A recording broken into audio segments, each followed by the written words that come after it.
সবাইকে জয় যিশু। প্রভু যীশু খ্রিস্টের শক্তিশালী নামে আমি আপনাদের প্রত্যেককে হৃদয় দিয়ে স্বাগত জানাচ্ছি আমার এই চ্যানেল জীবন্ত ঈশ্বরের মণ্ডলীতে। যারা আজ প্রথম আমার ভিডিও দেখছেন তাদের জন্য বলে রাখি, 10 থেকে 15 মিনিটের ভিডিও আমি জীবন্ত ঈশ্বরের বাণীর শিক্ষা দিয়ে থাকি। দেখুন না, টাকা পয়সা তো লাগছে না, হতেও তো পারে যে এই 10 মিনিটের ভিডিওর দ্বারা আপনি উপকৃত হবেন। কেননা মানুষ মিথ্যে বলতে পারে কিন্তু ঈশ্বর নয়। তাই যারা নতুন তাদেরকে বলে রাখি, পর্ব 1 থেকে পরপর ভিডিওগুলো দেখুন, তাহলে ঈশ্বরের বাণীর শিক্ষাগুলো বুঝতে ও জানতে অনেক সুবিধা হবে।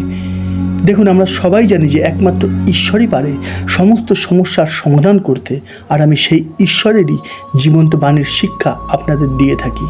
একমাত্র ঈশ্বরেরই গৌরব হোক, আমেন।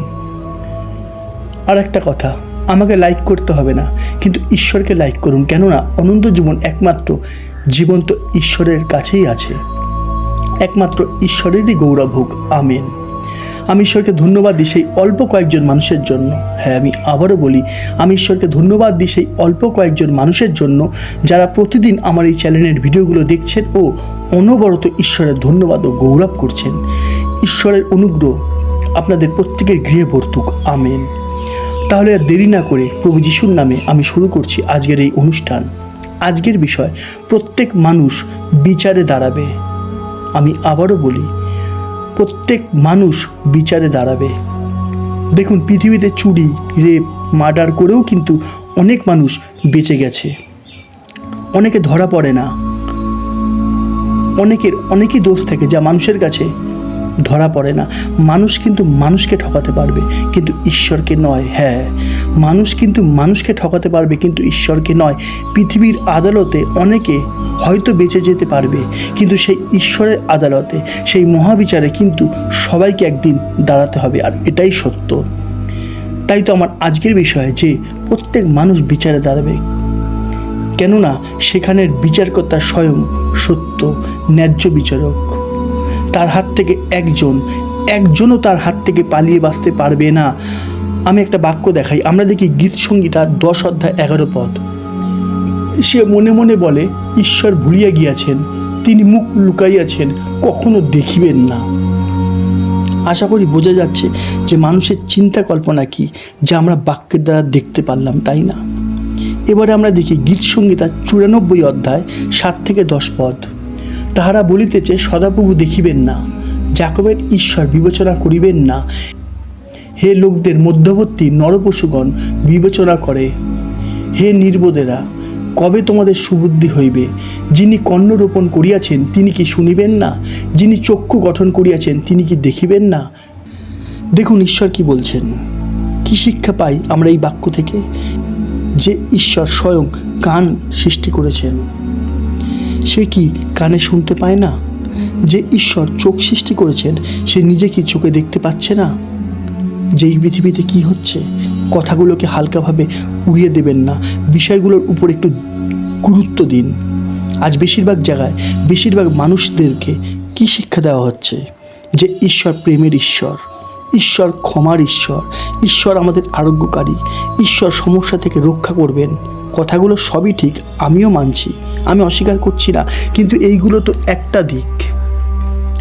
ঈশ্বরের আর একটা দিকও তো আছে, যে তিনি ন্যায় বিচারক। ঈশ্বর পাপ পছন্দ করেন না। দেখুন, ভালো করে চিন্তা করুন যে ঈশ্বর আমাদের অনন্ত জীবন দেওয়ার জন্য স্বর্গ সৃষ্টি করেছেন, সেই ঈশ্বরই তো পাপীদের অনন্ত শাস্তি দেওয়ার জন্য নরক সৃষ্টি করেছেন, তাই না? আজ তো বেশিরভাগ মানুষের মধ্যে এই চিন্তাধারাই আছে যে ঈশ্বরকে ভয় পাওয়ার দরকার নেই, তাই না? দেখুন প্রভু যীশু কি বলছে। আমরা দেখি মথি 10 অধ্যায় 28 পদ। আর যাহারা শরীর বধ করে কিন্তু আত্মাবধ করিতে পারে না, তাহাদিগকে ভয় করিও না, কিন্তু যিনি আত্মা ও শরীর উভয়কেই নরকে বিনষ্ট করিতে পারেন, বরং তাহাকেই ভয় করো।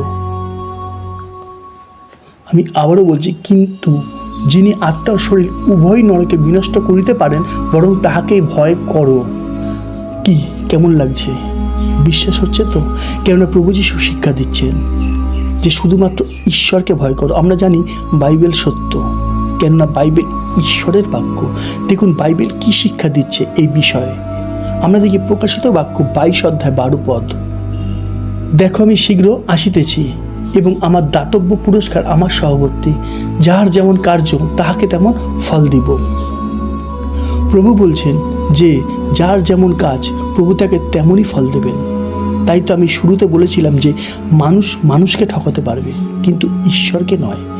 কেননা লেখা আছে ইব্রিয় 4:13 আর তাহার সাক্ষাতে কোনো সৃষ্ট বস্তু অপ্রকাশিত নয়, কিন্তু তাহার চক্ষুগোচরে সকলেই নগ্ন ও অনাবৃত রহিয়াছে, যাহার কাছে আমাদিগকে নিকাশ দিতে হইবে। অর্থাৎ একদিন সত্যি সেই একদিন আসবে যেদিন আমাদের প্রত্যেককে নিজেদের কাজের হিসাব দিতে হবে। কেননা এটাই ভবিষ্যৎ আর এইটাই সত্য যে প্রত্যেককে ঈশ্বরের হাতে একদিন পড়তেই হবে, সেই মহাবিচারে দাঁড়াতেই হবে। আমরা দেখি ইব্রিয় 10:31। জীবন্ত ঈশ্বরের হস্তে পতিত হওয়া ভয়ানক বিষয়। আমি আবারও পড়ছি, জীবন্ত ঈশ্বরের হস্তে পতিত হওয়া ভয়ানক বিষয়। অর্থাৎ অবশ্যই এই একদিন পৃথিবীর প্রত্যেকটা মানুষের কাছে উপস্থিত হবে। পৃথিবীর একটা মানুষও ঈশ্বরের কাছ থেকে লুকাতে বা পালাতে পারবে না। আমরা দেখি গালাতীয় 6:7-8। তোমরা ভ্রান্ত হইও না, ঈশ্বরকে পরিহাস করা যায় না। কেননা মনুষ্য যাহা কিছু বুনে তাহাই কাটিবে। ফলত আপন মাংসের উদ্দেশ্যে যে বুনে সে মাংস হইতে ক্ষয়রূপ শস্য পাইবে, কিন্তু আত্মার উদ্দেশ্যে যে বুনে সে আত্মা হইতে অনন্ত জীবনরূপ শস্য পাইবে। হালেলুইয়া। এখানে একটা বাক্যের উপর জোর দিন। বাক্য বলছে যেন আমরা বোকামো না করি, কেননা ঈশ্বরকে ঠকানো যায় না।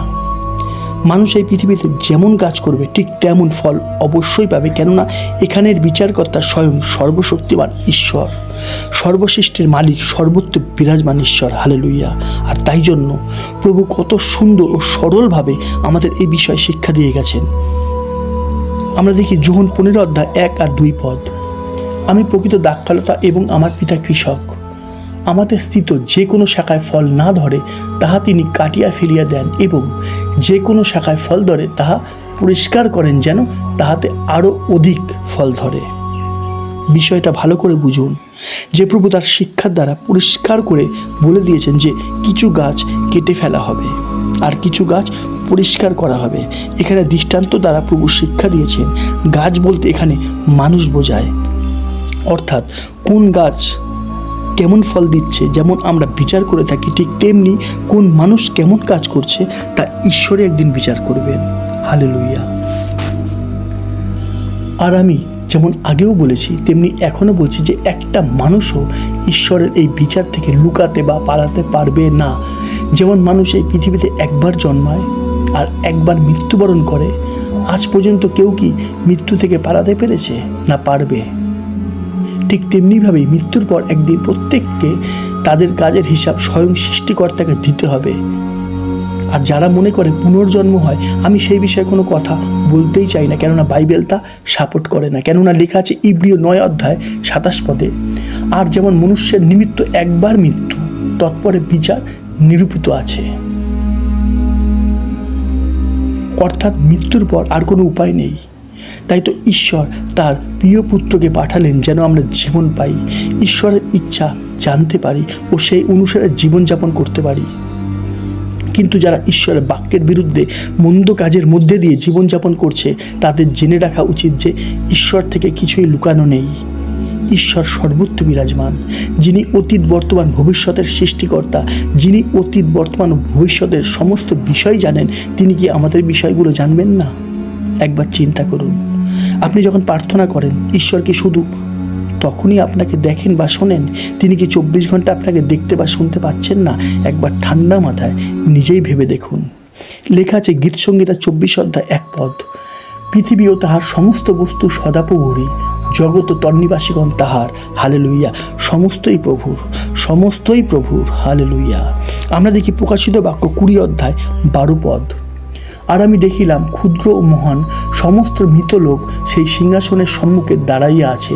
পরে কয়েকখান পুস্তক খোলা গেল, এবং আর একখানি পুস্তক অর্থাৎ জীবন পুস্তক খোলা গেল, এবং মৃতেরা পুস্তক সমূহে লিখিত প্রমাণে আপন আপন কার্যানুসারে বিচারিত হইল। আমি আবারও পড়ছি, মৃতেরা পুস্তক সমূহে লিখিত প্রমাণে আপন আপন কার্যানুসারে বিচারিত হইল।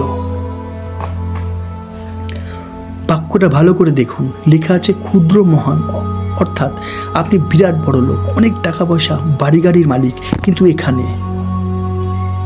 এখানে এই পৃথিবীতে আপনি খেলোয়াড়, আপনি সিনেমা আর্টিস্ট, আপনি নামি দামি মানুষ, কিন্তু আপনি এখানে, কিন্তু মৃত্যুর পরে ঈশ্বরের সিংহাসনের সামনে আপনি শুধুমাত্র ঈশ্বরের সৃষ্টি একটা মানুষ, এর বেশি আর কিছুই নয়। এইবার একটু মনোযোগ দিন, যে লেখা আছে কয়েকখান পুস্তক আর একদিকে একটা পুস্তক। আমি আবারও বলছি, লেখা আছে কয়েকখান পুস্তক, মানে অনেকগুলো বই, আর একদিকে একটাই বই, অর্থাৎ জীবন পুস্তক। জীবন পুস্তকে তাদের নাম থাকবে যারা সত্যের পথে সৎভাবে জীবনযাপন করেছে, আর তারা পাবে অনন্ত জীবন। কিন্তু অনেকগুলো পুস্তক রয়েছে, তার মানে কত মানুষের নাম আছে সেই পুস্তকগুলোতে যারা নরকের আগুনে পড়বে, তাই না? তার মানে আমাদের সমস্তই মন্দ কাজ কিন্তু উপরে লেখা হচ্ছে। হ্যাঁ, আমাদের সমস্ত মন্দ কাজ কিন্তু উপরে লেখা হচ্ছে। কেন?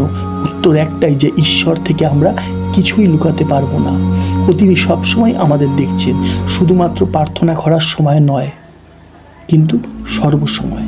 আমরা একটু আগেই দেখেছিলাম যে একবার মৃত্যু, তারপরে সোজা বিচার, তাই না? এখানেও তো তাই লেখা আছে যে মৃতেরা পুস্তক সমূহে লিখিত প্রমাণে আপন আপন কার্যানুসার বিচারিত হইল। দরকার পড়লে বাক্যটা 50 বার পড়ুন। দেখুন, বাইবেল কোনো রূপকথার গল্প বই নয়।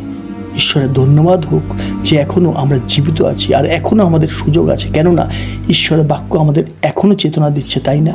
তাই তো আমি আজকের টপিকের নাম দিয়েছি যে প্রত্যেক মানুষ বিচারে দাঁড়াবে। আশা করি এতদূর পরিষ্কার। এইবারে আমরা জানবো সেই মহাবিচার থেকে বাঁচার রাস্তা। দেখুন, ঈশ্বর নরক সৃষ্টি করেছিলেন শুধুমাত্র শয়তানের জন্য, মানুষের জন্য নয়। কেননা প্রচুর মানুষই ভুল ধারণা করেছে যে ঈশ্বর নরক সৃষ্টি করেছে মানুষের জন্য, কিন্তু এমন নয়। কিন্তু আজ ঈশ্বরের বিরুদ্ধে যাওয়ার ফলেই প্রচুর মানুষ নরকের স্থান পাবে। প্রচুর প্রচুর প্রচুর মানুষই বিচারের পরে নরকের আগুনে যাবে। আর তাই তো আমরা দেখলাম যে অনেকগুলো বই যারা নরকে যাবে তাদের নাম লেখা আছে, আর জীবন পুস্তক মাত্র একটা। আশা করি পরিষ্কার। ঈশ্বর চান না যে একজন মানুষ নরকে যাক। এবারে আমরা জানবো সেই মহাবিচার যা প্রত্যেক মানুষের মৃত্যুর পর উপস্থিত হবে, সেইখান থেকে বাঁচার উপায় কি। আমরা দেখি গীত সংহিতা 34 অধ্যায় 22 পদ। সদাপ্রভু আপন দাসদের প্রাণ মুক্ত করেন, তাহার শরণাগত কেউই দোষীকৃত হইবে না। হালেলুইয়া। আবারও পড়ছি, তাহার শরণাগত কেউই দোষীকৃত হইবে না। তাহলে বোঝা যাচ্ছে যে কেউ ঈশ্বরের পথে চলবে, অর্থাৎ ঈশ্বরের আজ্ঞা পালন, ঈশ্বরের বাক্য পালন করবে, সে মৃত্যুর পরে সেই মহাবিচারে দোষীকৃত হবে না। হালেলুইয়া। তাই তো লেখা আছে রোমীয় 8 অধ্যায় 1 পদে। অতএব এখন যাহারা খ্রিস্ট যিশুতে আছে তাহাদের প্রতি কোনো দণ্ডাজ্ঞা নাই। যারা প্রতিদিন আমার এই ভিডিওর মাধ্যমে ঈশ্বরের শিক্ষা গ্রহণ করছেন, আশা করি তারা বুঝতে পেরেছেন খ্রিস্ট যিশুতে থাকার মানে কি, বিশ্বাস মানে কি। আশা করি আপনারা জানেন। ঈশ্বরের ধন্যবাদ হোক। আশা করি সমস্তই পরিষ্কার। ঈশ্বর আপনাদের প্রত্যেক হৃদয়ের চোখ আলোকিত করুন। আমেন। আজ এতটাই। আবার দেখা হবে প্রভু জীবন্ত বাণীর নতুন কোনো শিক্ষা নিয়ে। ততক্ষণ সবাইকে জয় যিশু, জয় যিশু, জয় যিশু।